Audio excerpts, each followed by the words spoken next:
Je suis sûr que vous avez déjà vu cette photo, parce que ça fait déjà quelques années que cette vieille image fait fantasmer Internet. Depuis 2010, elle fait parler d'elle, elle fait le buzz dans des articles, mais aussi dans des vidéos, et souvent on y raconte que l'homme ici serait un voyageur du futur. C'est vrai qu'il y a un énorme contraste avec lui et les gens qui l'entourent sur le cliché. Lunettes branchées, suite à capuche stylée et un t-shirt avec un imprimé dessus. On pourrait parler aussi de la coupe de cheveux qui semble être branchée par rapport aux autres gens sur la photo. Il tient également un appareil photo qui semble être un modèle récent, et si on analyse plus généralement l'image, on peut y voir presque que des vieilles personnes autour de lui. Toutes ces remarques et ces détails, c'est vrai qu'on a l'impression que ce mec n'appartient pas à cette époque, mais vient plutôt des années 2000. J'adore ce genre d'histoire, et forcément on a envie d'y croire. Déjà, il y a un truc intéressant avec cette image, c'est qu'elle n'est pas truquée, c'est une vraie photo d'archive historique qui vient de l'époque, qui n'a pas été retouchée par Photoshop ou quoi que ce soit. C'est pas un fake qui traîne sur Internet. Et comment je le sais? Eh bien parce que c'est le propriétaire de la photo qui le dit. Et le propriétaire, c'est rien d'autre que le muséum de Bralon, pionnière au Canada, donc une institution sérieuse. Cette photo a été prise en 1941 à la réouverture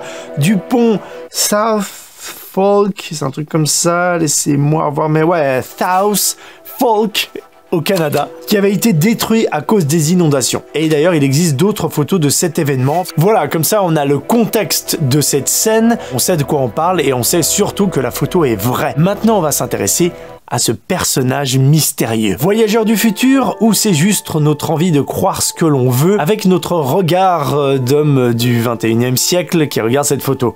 Je pense que c'est plutôt ça. Eh bien justement, concernant son look, en réalité, il n'a rien de très étrange. Le pull en fait est un pull de sport typique des années 40. L'appareil photo également est totalement d'époque. On peut même retrouver quasiment le même modèle si on fouille un peu sur internet. On va parler de l'objet le plus stylé et le plus étrange de la photo en même temps, c'est les lunettes. Mais en fait qui sont totalement dans l'air du temps.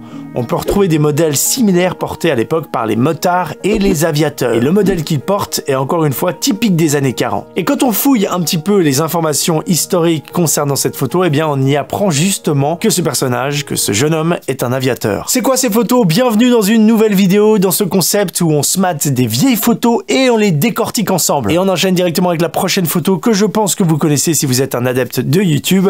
C'est celle-ci. Ah ouais, ça vous connaissez bien, hein, c'est NordVPN, le sponsor de cette vidéo. Qui ne connaît pas encore NordVPN, lève la main.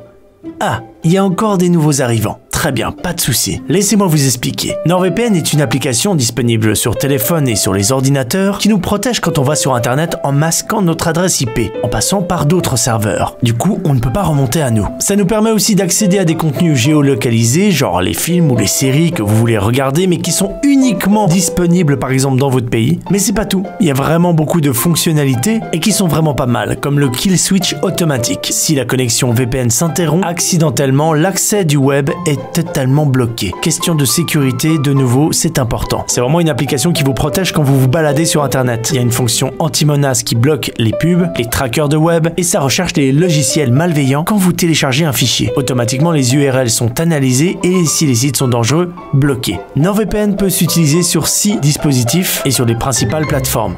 Quand je m'apprête à partir en voyage pour tourner une vidéo, j'utilise NordVPN pour réserver mes vols, tout simplement parce que comme ça je ne suis pas fiché par les robots. Quand vous faites des rapides recherches, par exemple le lundi, vous revenez le mercredi ou quelques jours plus tard, les prix ont augmenté ou sont un peu différents. Grâce à NordVPN, ça me permet de ne pas être fiché par les algorithmes, les robots, etc. Ça c'est une des fonctions, j'ai été très rapide. J'ai un code promo que vous pouvez utiliser pendant 30 jours. C'est garanti, satisfait ou remboursé. Je vous laisse retrouver le lien et toutes les informations concernant NordVPN dans la description.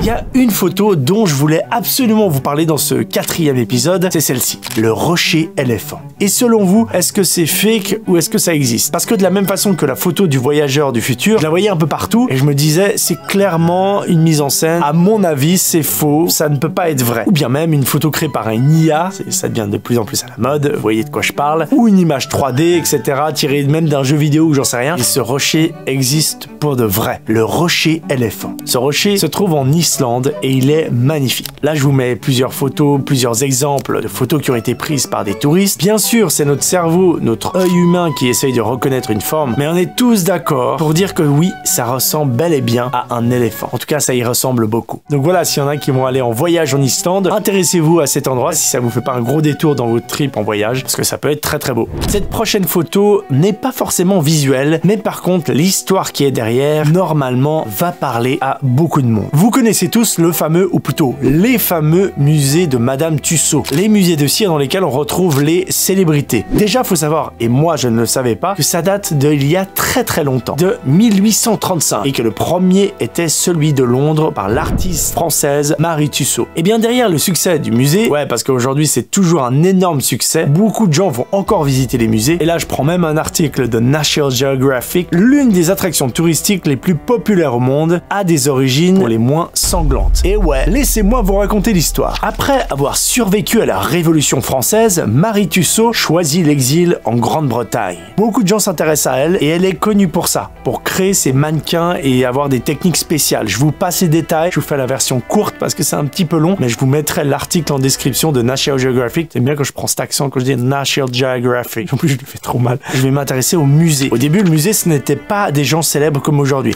Enfin, il y avait des personnalités publiques célèbres, mais il y avait surtout des scènes de criminels connus qui avaient tué des gens. Et Marie recréait les scènes de leurs horribles crimes. Et pour rendre hyper réalistes les scènes, les équipes de Marie Tussaud prenaient des objets et des artefacts, ils appellent ça comme ça. Les équipes récupéraient également les tissus qui avaient emballé les victimes et les cadavres pour les amener à la morgue. Ils reprenaient ces tissus originaux et ils les mettaient dans leurs scènes de crime. Les gens étaient très très curieux et curiosité morbide, ça cartonnait. Mais avec le succès vient la controverse. On reproche bientôt à Madame Tussaud son goût pour le sensationnalisme. Aujourd'hui, évidemment, les musées ont changé. Il n'y a plus de vêtements qui appartenaient à des vraies victimes. Mais certaines personnes parlent encore de cet héritage dans ce passé. Voilà. Et aujourd'hui, il faut savoir qu'il y en a à peu près partout dans le monde. Bien sûr, en Europe, mais aussi en Asie, en Amérique du Sud. Et je lis dans l'article, 10 millions de visiteurs continuent de se rendre dans les musées de Madame Tussaud. Ah ouais, quand même. Je savais pas qu'il y en avait autant. Intéressant. En 1910, on pouvait envoyer nos enfants par la poste. Voilà, c'est tout, je vous laisse avec les photos.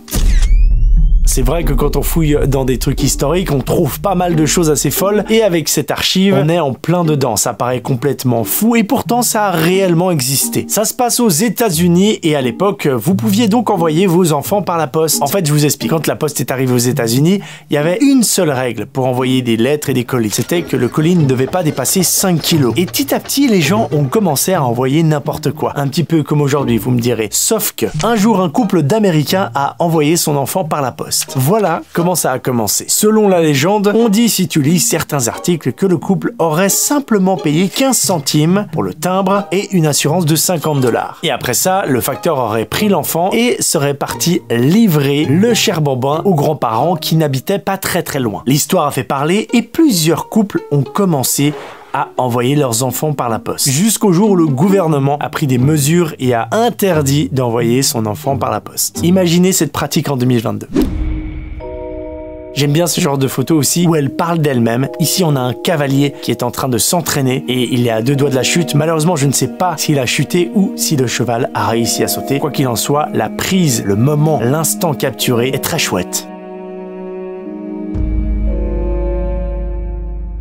Ah, cette photo. Je vous la laisse quelques secondes, savoir s'il y a des gens qui connaissent cette scène et qui savent de quoi on va parler. Indice, c'est glauque. Désolé, ça fait partie de l'histoire aussi, hein. L'histoire humaine, elle est glauque, surtout quand on regarde dans des archives comme celle-ci. On est en France et il s'agit de la dernière exécution. Eugene Widmann, un tueur sanglant, a été exécuté le 17 juin 1939. Cette exécution est assez célèbre, à tel point qu'il y a même eu un film qui a été fait. Je vous passe un petit peu des extraits de tout ça, en vous racontant un petit peu ce qui s'est passé. Ce jour-là, la police a eu du mal à contenir le désordre, car la foule était hystérique et les journalistes intenables. C'est marrant, on n'a pas l'impression qu'il y a beaucoup de monde et les gens ont l'air plutôt calmes. Alors, ce 17 juin 1939, les bandeaux se pressent devant les portes de la prison Saint-Pierre à Versailles. Il y a celles et ceux qui veulent être aux premières loges, extatiques face au spectacle, et les autres qui crient au scandale, jugeant l'exécution publiquement indigne d'une société civilisée. Le service a du mal à contenir les foules. De plus, l'exécution a pris un retard de 45 minutes. Quand arrive le bourreau, le soleil brille déjà. Wait a Eman, lui, s'approche et attend sa mort.